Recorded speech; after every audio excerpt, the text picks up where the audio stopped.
përshëndes miq të rrjetit radio televizionit shqiptar. Në fakt është ditë e martë, megjithatë kemi zgjedhur që të jemi me përtej rrjetës, kjo edhe për shkak të angazhimeve të Biznes Superiore në një kalendar mjaft të ngjeshur, por jemi pikërisht për të folur për volejboll. Pa humbur kohë do të prezantoj të ftuarit e mi në këtë panel të parë, është specialisti i përhershëm Arjan Farka, përshëndetje. Sigurisht është edhe zëvendës trajneri studentit të meshkujve Renard Kasemaj. Përshëndetje, kënaqësi të kem studio. Kënaqësi dhe për mua. Janë zhvilluar takimet e javës së 13, sigurisht do të diskutojmë edhe për takimet e javës së 14, megjithatë fillimisht do të ndjekim insertin dhe rikthehemi në studio për të diskutuar.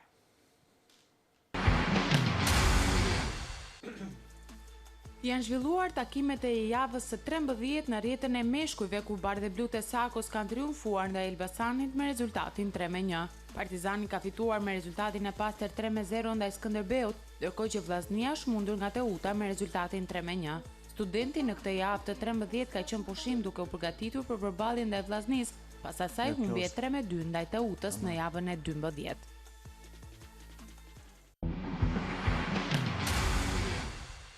Mirë, do ta nisim fillimisht me studentin, si një përfaqësues i studentit. Këtë javë ishit pushim, megjithatë një javë më parë, në javën e 12, nuk patët një rezultat shumë pozitiv. Ta e quajmë kështu, 3-2. 3-2, po, vërtet është, por duke parë dhe forcën e Teutës, sepse është një ekip që aktualisht ka 3 përforcime, që kështu ka një ngrejtje në lojën e plus lojtari i tyre më i mirë që është Menti, që ka qenë diagonalist i Shiakut, është në formën e vet tani dhe ka ngritur shumë ekipin e tij. Ne duhet fitoshim këtë ndeshje 3-1 na duhej se s'bën, na duhej, por nuk e arritëm dot. Megjithatë edhe 3-2 është rezultati i mirë sepse prapë shpresojmë ndeshjen e fundit për të arritur vendin e tretë. Në fakt ju jeni pjesë e katërshes për momentin në tabelën e renditjes. Megjithatë, si e ke parë studentin në këtë rrugtim të këtij sezoni? Studenti në fillimet në fazën e parë, ne nisëm shumë mirë me lojtarët shqiptar, patëm ndeshje shumë të mira, bën disa blerje të rëndësishme, morëm 2 lojtarë nga Shiaku, ekipi kishte në 2-3 lojtarë shqiptar shumë të mirë dhe u bën një grup shumë i mirë. Por me blerjen e lojtarëve të huaj në fazë 2, ekipi nuk doli në lojën e vet. Lojtarët e huaj nuk u përshtatën dot me ekipin. Dhe akoma nuk janë përshtatur, nuk janë ata që prisim ne. Ne prisim që ata të jepnin një shtys më tepër dhe shpresojmë të japin ndeshjet në vazhdim që kemi, se janë ndeshjet më të rëndësishme për ne. Ne brenda objektivave aktualisht jemi. Ne objektivat që në fillim të sezonit i kishim vendi 2, vendi 3, këto janë duke parë një Partizan këtë kampionat në një formë shumë të mirë. Do dëshironi ta shmangni deri diku në përballje direkte për ta shmangur Partizanin, sepse nëse me Partizanin mundësitë janë shumë pakta, me të realitetin mos me. Kurse po të bëjmë me Korçën, gjithë ekipet e tjera përveç Partizanit një nivel kanë. Aty janë, mund të rrifesh, mund të fitosh. Arjan, pa edhe një përmbledhje të takimeve të kësaj jave, një Teut që ka triumfuar ndaj Vllaznisë, sigurisht Tirana ndaj Elbasanit, gjë që pritej, dhe Partizani kundrejt Skënderbeut me rezultatin e pastër 3-0. Po të shohësh nga rezultatet nuk ka ndonjë surprizë, sigurisht.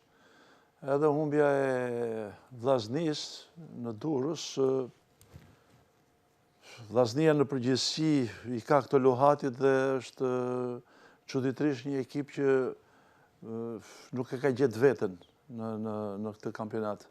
Pavarësisht përforcimeve që ka marrë dhe nga bisedat që kanë bërë dhe nga interesimi që kanë pasur për ekipin e Vllaznisë, ato të 2 lojtarët kanë ardhur me shumë vonesë dhe nuk janë përshtatur në ekip.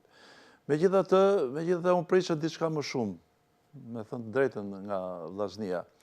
Është një ekip që në vetvete, me lojtarët që ka një potencial, por që nuk di ta shfrytëzojë. Për sa i përket ekipeve të tjera, nuk është se ka ndonjë ndryshim. Të gjitha ekipet janë të vendosur sipas një zhvillimi që nga fillimi i kampionatit. Unë dua të veçoj pak Partizanin, jo thjesht si analist, po dhe si një ish pjesëtar i këtij ekipi në ato vite.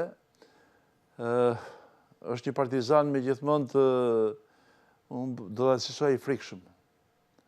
I frikshëm sepse ta fillosh kampionatin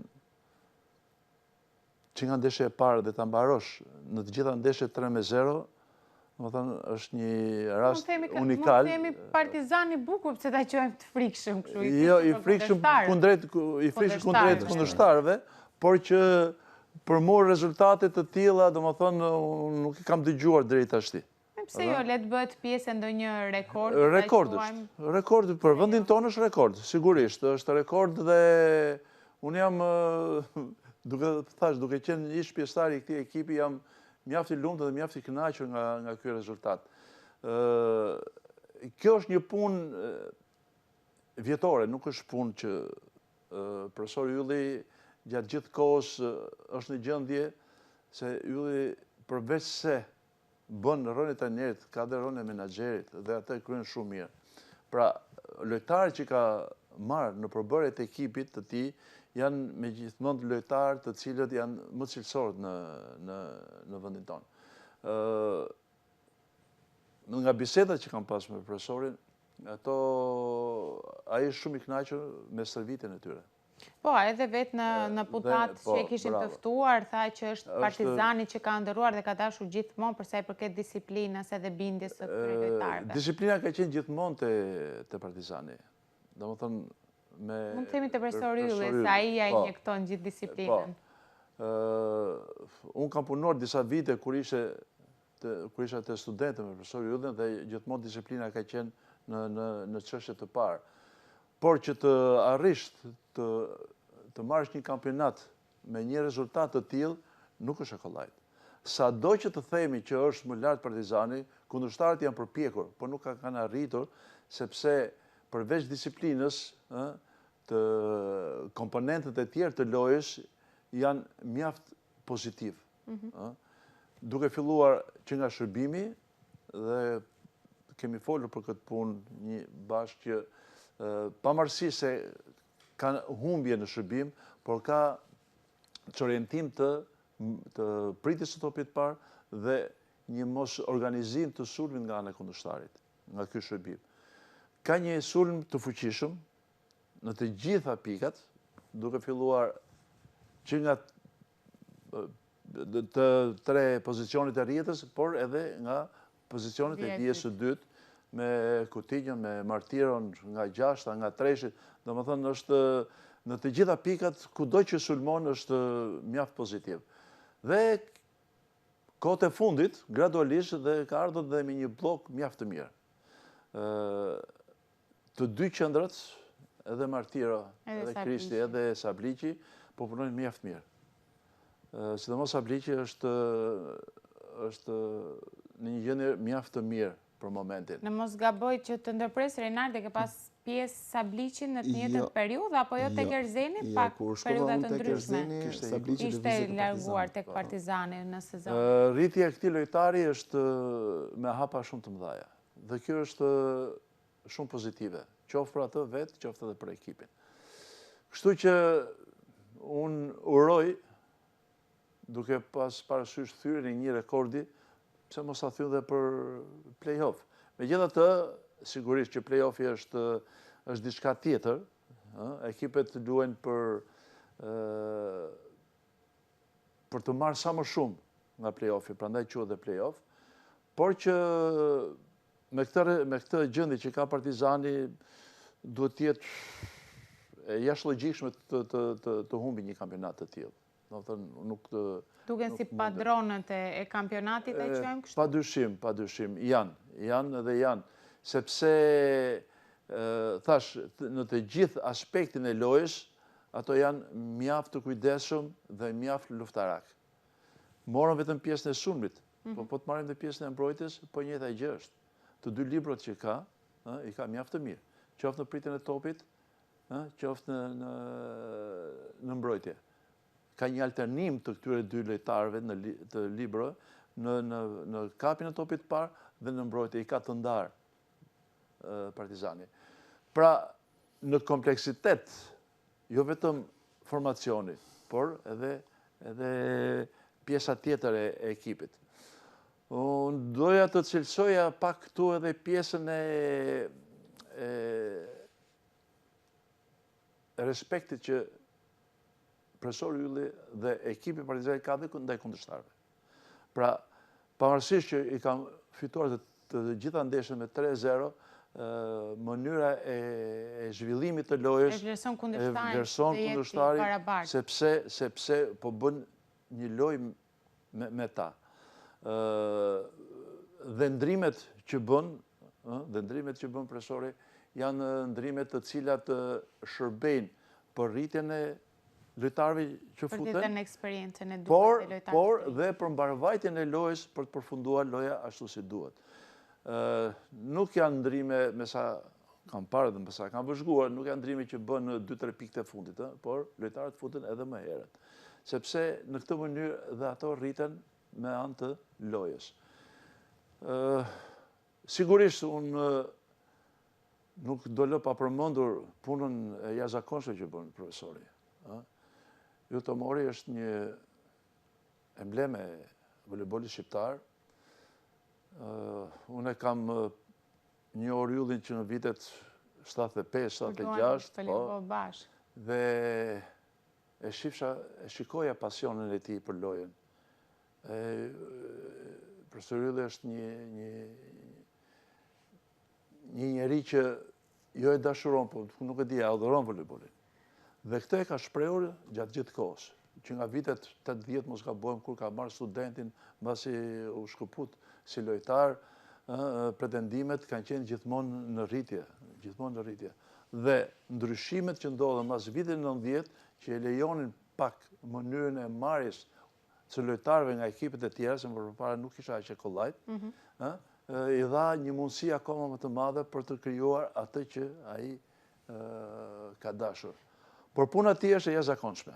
Mirë, ne do të kalojmë pak edhe tek puna e trajnerëve të rinj, ti quajmë kështu, sepse është profesor Ylli është mjaft i zoti dhe është mjaft i njohur për punën që bën edhe meritat që ka. Renarda, ashtu siç e përmenda, je zëvendës trajner, pjesë e stafit drejtues tek ekipi studentit. Sa e vështirë është? Është më vështirë të jesh lojtar apo është të qenuit trajner? Po flas për vete, është më e vështirë të jesh trajner se sa lojtar. Lojtar është kënaqësi, është pasion, ka shumë gjëra më ndryshe, ke kënaqësinë e të lozur, kurse trajner është diçka më e vështirë, sepse duhet menaxhosh një ekip prej 12 vetash, secili ka atë mendjen e vet, duhet i mash, siç po flissim, edhe profesori Ylli është puna e disiplinës, ekipi duhet të ketë disiplinë. Po mendoj që një trajner i mirë e injekton qoftë pjesën e autoritetit dhe disiplinës edhe në mënyra mjaft me sportivitet, mjaft thjesht apo brezin që është aktualisht është jashtëzakonisht e vështirë, beso. Brezi i ri, unë po flas për brezin ton, ne autoritetin për shembull trajnerin na jepte me respekt dhe ne vlerësoheshim për atë që ishte. Domethënë ne vlerësonim, nuk kthenim as llafe, me çfarë thoshte ju bindshim. Ishte ndryshe. Brezi i ri ka një metodë tjetër trajnimi, e kanë shumë bezdi po t'i flasësh, e kanë shumë bezdi po të kritikosh, e kanë shumë bezdi. A mendoj që ndryshon dhe komunikimi i trajnerëve drejtuar lojtarëve, ndryshe nga brezi më parshëm, që ndoshta ndodhen dhe këto pa kënaqësi, apo atëherë kanë qenë edhe më të ashpër dhe ju ishit më të dëgjueshëm ndaj. Unë po të them këtë që më përpara trajnerët kanë qenë shumë më të ashpër. Dhe lojtarët kanë qenë shumë më të bindur, sepse vlerësonin trajnerin dhe ju bindsin atij. Kurse tani është e kundërta, i pëlqen vetja, është problem. Unë e shoh unë jam vetë lojtar që kam pas një autoritet në ekip, kam pas gjithmonë dhe kam të vështirë ta injektoj tek skuadra. E kam shumë të vështirë se e shoh janë karaktere të ndryshme, personalitete të ndryshme. Është vështirë. Me brezin e ri është goxha e vështirë. Arjani foli pak edhe për pjesën e vlerësimit të Partizanit si ekip, por sigurisht të doja një mendim tëndin në një krahasim edhe një vlerësim për të gjithë kundërshtarët në atë çka ke parë. Unë thash, edhe kur folja që parë, thash që Partizani është një shkallë sipër, mos them më tepër, por është më sipër se ekipet e tjera. Ky është realiteti dhe s'mund ta mohojmë dot. Ekipet e tjera janë në një nivel, mos të them pak më lart, pak më poshtë, por edhe mund ta mundin, po edhe mund të fitojnë, nuk është çudi, kurse Partizani është një shkallë më lart dhe duhet duhet ta gjesh Partizanin në ditën e vet më të keqe, ti dihesh në ditën tënde më të mirë dhe po e munde. Domethënë ka një ekip shumë të mirë, siç e tha dhe Arjani, ka blogun shumë të mirë, ka mbrojtje, ka lojtar grintoz. Ky Murilo, ky lojtari i huaj është një lojtar me grind që mund habit. Edhe injekton duket që shfaq edhe në ekip, domethënë e karikon dhe ekipin shumë e karikon. Më pëlqen shumë një lojtar i jashtëzakonshëm, një nga lojtarët më të mirë që ka në Shqipëri. Se unë kam parë shumë lojtar, kam vite që loz, tani janë trajner, por që kam loz, kam parë shumë lojtar. Mund të jetë treshja më të mirëve që kanë hyrë në Shqipëri, Murilo, shumë lojtar i mirë. E vlerësoj shumë, plus dhe të çunat e Partizanit me një disiplinë shumë të rregullt, janë në ekip për të pasur zgjidhje. Ti ke qenë pjesë e Erzenit më parë, sigurisht edhe ekipit të Tiranës, por tashmë je edhe pjesë e Studentit, kur krahason ndoshta parimet edhe pjesën e skuadrës në ato çka pretendojnë apo frymës se si organizohen, kë do të cilësoje si diçka që mund të lërë ty mbresa apo që mendon që është një aspekt shumë pozitiv që realisht i duhet sportit edhe voleybollit shqiptar? Që nga mënyra e funksionimit, mënyra e drejtimit, apo... Kur po flas po e marr nga Tirana, kur kam qenë tek Tirana, gjërat nuk ishin shumë thjeshta sepse ka pas shumë problematika. Ne kemi qenë te Tirana një periudhë shumë të vështirë. Unë te Tirana kam lozur 22 vjetet të karrierës time sportive si sportist, i kam vetëm te Tirana. Dhe e kam mbyllur aty. Dhe me të vërtetë që ka qenë periudhë e vështirë, na ka marrë pasioni shumë, që tek të rinjtë e sotëm nuk është pasioni, po është ana monetare, se kanë nevojat ndryshme, ne na ka marrë shumë pasioni. Dhe unë Tiranën e kam në zemër, se unë jam rrit aty që fëmijë, që në për Spartakiada, që në për të rinj, të para të rinj, unë vetëm me Tiranën kam qenë. I vetmi lëvizje që kam bërë si trajner, që lëviza tek Shijaku edhe tek Studenti. Këto janë dy lëvizje, por mbresat më të mëdha unë i kam te Tirana pa diskutim fare. Mos të lej pa përmendur dhe Shijakun, se Shijaku një nga më thënë, tifozeria Shijaku, një tifozeri për të marrë shembull, sepse ke qef të lozësh Shijak. Unë po kisha lozur lojtar, të kisha qenë lojtar me Shijakun, do ishte kënaqësia ime më e madhe, seriozisht, me ato tifoze që kanë ato. Mirë, se kemi përmendur në fakt të gjithë lojtarët që përmendin pjesën e tifozerisë Shijaka, se në fakt shpeshherë i themi dhe si në formë kritike, ta quajmë kështu për agresivitetin që shfaqet pak herë pas here. Mua më pëlqen agresiviteti. Sporti pa agresivitet nuk ecën përpara, po ti je lojtar që s'ka gjë, duhet agresivitet. Jo, agresiviteti i tifozerisë. Tifozët e kanë agresivitetin me kundërshtarin. Është deri diku në disa limite, sepse në fund të fundit themi që pallatet e sportit dhe sporti duhet të ketë frymën injektuese edukative dhe jo atë të tifozlik normal, jo me në mbështetje të lojës bukur e sigurisë skuadrës së zemrës. Kur kujton ato vitet e rinisë, sigurisht ashtu siç ti përmende me Tiranën, cilat vite mendon si ato më të artat apo i rikthesh me nostalgji tek ekipi Tiranës? Më të artat. Tash ti thush më të artat, duhet të kesh fituar kampionate, duhet të kesh fituar kupa, ne nuk mund të bëjmë hipokrizi të themi vite të arta. Por për mua kanë qenë vite të bukura sepse unë kam dhënë shpirtin, domethënë në lojë. Kush më njeh e di që Nardi ka lozë me shpirt, ka dhënë maksimumin. Sa kemi arrit me lojtar shqiptar. Unë nuk kam lozë ndonjëherë në ekipin tim me lojtar të huaj. Asnjëherë, domethënë kam lozur 22 vite me Tiranën, nuk e kisha kënaqësinë të lozësha herë me lojtar të huaj. Vetëm kur u bëra trajner, mu dha mundësia që të kisha lojtar të huaj. E teksa shef këtë krahasimin megjithëse nuk flasim në mënyrë të barabartë sepse ke qenë si lojtar dhe tashmë si trajner, por teksa sheh atë ingranimin e komponentit të huaj me grupin edhe atë që ju keni qenë ekip bio, ta quajmë kështu, çfarë sheh ndryshe tek lojtarët e huaj ndryshe nga ata shqiptar? Atëherë, tek lojtarët e huaj, po t'i veçojmë këtu lojtarët e huaj, se lojtarët huaj po lozin shumë në Shqipëri. Disa kanë një nivel që ja vlen, që siç ka pasur Tirana para 2-3 vitesh një lojtar shumë të mirë Argjentinas, siç ka Partizani aktualisht Murilon. Domethënë janë të rrallta lojtarët që bëjnë diferencë, dhe disa lojtarë tjerë që s'dua t'i përmend tani, që kanë qenë me vërtet shumë të mirë. Këto bëjnë diferencë në ekip sepse niveli i tyre është më i lartë se ky që ka aktualisht Shqipëria. Shqipëria në momentet që ne flasim, po t'i heqësh lojtarët e huaj, nuk bëjnë dot një 6 lojtarë. Shqiptar nuk i bën dot. Mund t'i bëj Partizani me shumë sforco, Tirana me sforco prap, edhe ne Studentit të tjerë nuk bëjnë dot 6, është problem kjo. Nuk ka prurje, të rinj nuk po dalin më lojtar, të rinj nuk vazhdojnë. Është një problematikë Është problem për sa volejbollin. optimist ose sa jo pozitiv mund të jemi nga ky aspekt për prodhimin e lojtarëve për njëtarën e volejbollit. Unë kam gati 5 vite që shoh që janë shumë pak prurje. Dhe duhet një shtys, nuk e di, duhet bërë një ligj për sportin që t'i motivojmë këta të rinjt që të vazhdojnë volejbollin, sepse po ti mund të punosh, ne kemi edhe grupe nëpër shkolla dhe është punuar, po ata vinë deri në një fazë dhe pastaj lën sportin, sepse thonë çfarë të ardhur do marrën 18 vjeç. Nuk po përmend shifrat, se besoj dini. Janë shifra qesharake për një sportist që shkon për ditë atje, që i duhen shumë gjëra dhe nuk mund ta mbash një sportist, domethënë një 18-19 vjeçar, ti thosh vazhdo sportin me këtë rrogë. Domethënë duhet ndryshoj ligji i sportit. Kjo është shumë e rëndësishme, po duhet bë. Mendoj që do jetë një shpëtim kjo edhe ndoshta. Jo, do jetë shumë e rëndësishme sepse ne e shohim në Kosovë. Ligji i sportit në Kosovë. Nga hapa galopant niveli i sepse volejbollit kosovar. kanë filluar të futen të rinj më shumë, lojtarët tuaj i marrin më cilësor, me shumë paga të larta dhe kjo rrit nivelin. Kosova para 2 vitesh ka qenë një nivel jo, në krahasim ne nuk e krahasonte fare. Tani është ngritur, domethënë gjithçka është ana monetare, sepse pasioni nuk mund të them më pasioni. Pasioni nuk ekziston më, por nuk është ana monetare. Që duhet të jetë deri diku profesion. Po, Arjan. Deri në një farë pike jemi bashkë. Çfarë nuk na bashkon? Ajo që nuk na bashkon është puna e atë që thotë Denardi, puna e pasionit me anën monetare. Sigurisht që të bësh sport, fëmijët kur futen me një lloj dëshire. Ajo që unë vëre është që djemt nuk e preferojnë volejbolin.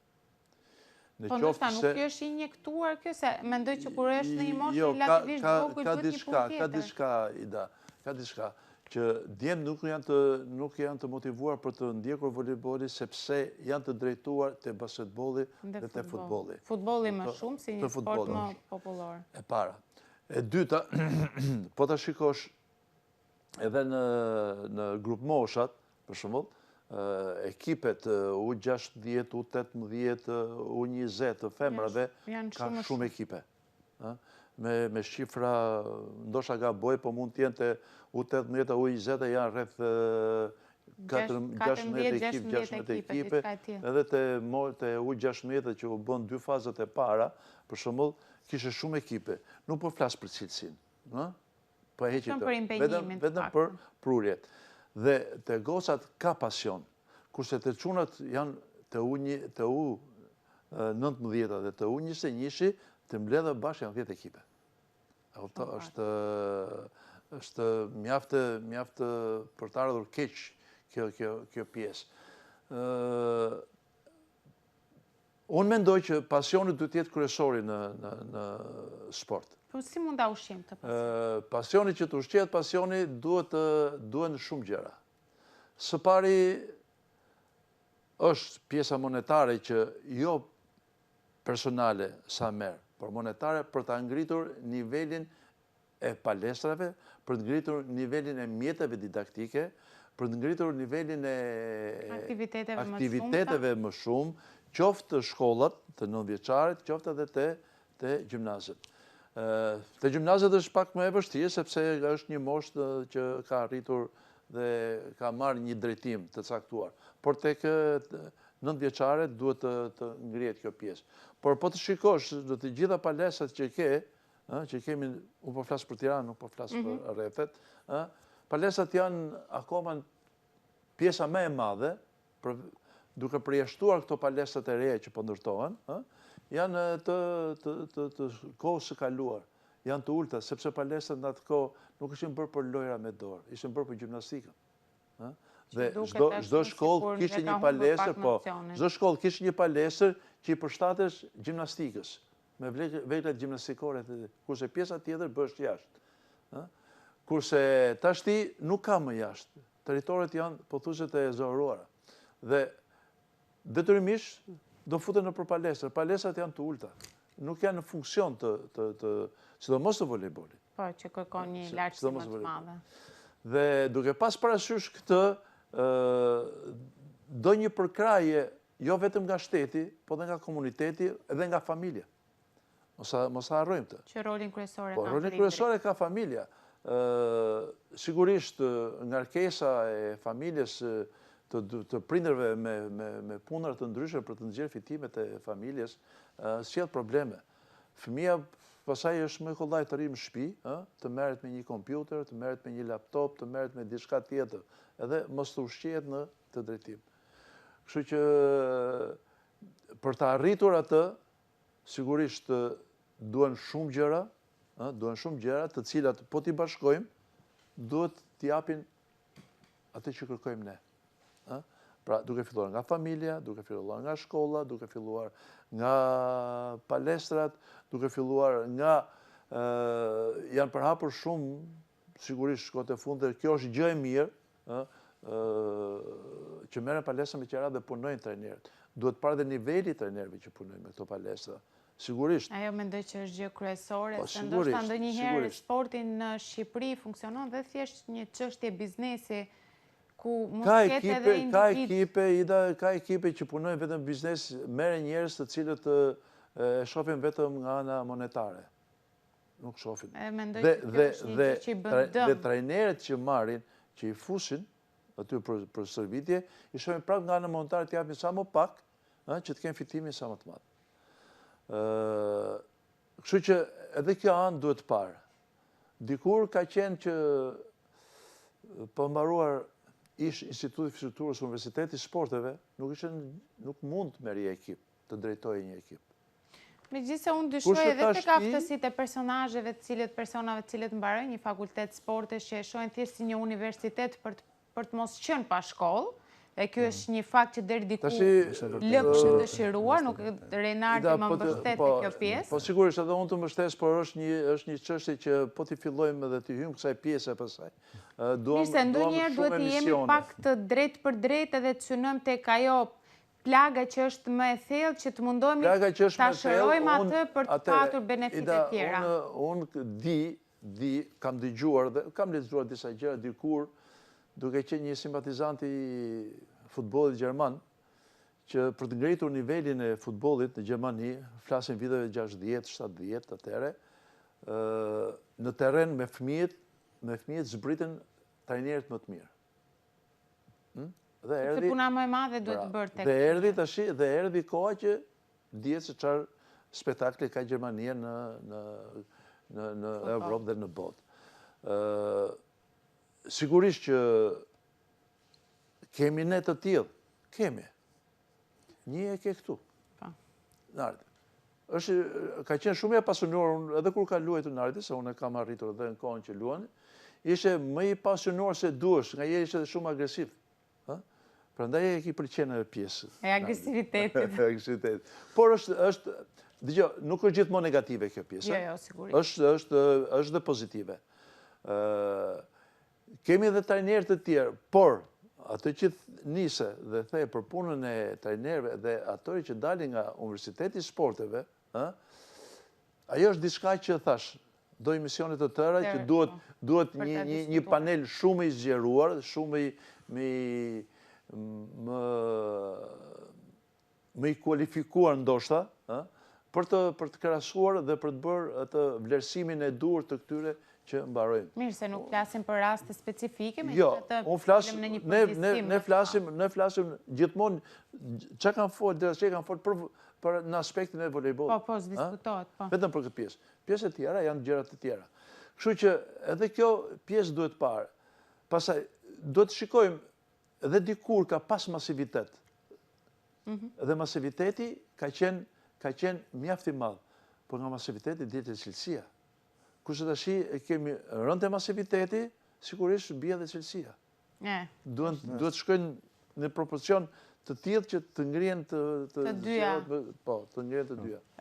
Diçka të fundit për sfidën është java e 14, sigurisht të përmendim faktin që shumë vendimtare edhe për pozicionimin, tabelën e klasifikimit për të përcaktuar atë Final Fourin e volejbollit. Po, tani Final Fourin është Final Six fare, sepse janë 6 ekipe që marrin pjesë, do më thënë në play-off, lozi 3 me të 6 dhe 4 me të 5, që kështu, kjo nuk është problem. Kjo është problemi që ne duhet zem vënde që mos përplasimi me ekipin më të fortë që është aktualisht. Dhe që mos përplasesh me ekipin më të fortë, i vetmi mundësi është vendi tretë, që aktualisht është Tirana. Tirana ka një ndeshje të fortë në Korçë, nuk i dihet, të dyja mund të fitojnë, por është ndeshje fortë. Ne shpresojmë që të na hapin mundësinë Korça, që të fitoj Korça dhe ne të bëjmë detyrën tonë, se sa pastaj mundemi ne ta bëjmë detyrën, nuk e di çuna duhet të japin maksimumin, sepse kjo ndeshje na ndan vendi tretë, mund të shkojmë edhe në pestë. Që kështu është shumë e rëndësishme. Domethënë, je brenda objektivave, je jashtë objektivave. Shpresoj që duhet duket sikur në këtë pozita kërkojmë për të plotësuar atë 6-ën, kërkojmë edhe një çik fat nga kundërshtari për të na dhënë atë që duhet. E thash këtë sepse është ndeshje me vërtet e fortë. Tirana me Korçën janë ekipe të një niveli, domethënë nuk është se janë njëra më lart se tjetra, janë të dyja barazim. Mund të fitojë si njëra si tjetra. Unë doja që fitonte Korça, sepse do na jepte mundësinë që ne të luftonin fort dhe të arrinim objektivat tonë. Objektivi jonë është vetëm fitoria në Korçë, s'kemi objektiv tjetër. Atje më falë në Shkodër. Mirë, unë ju uroj shumë suksese dhe shumë faleminderit që ishit me mua në këtë pjesë të parë.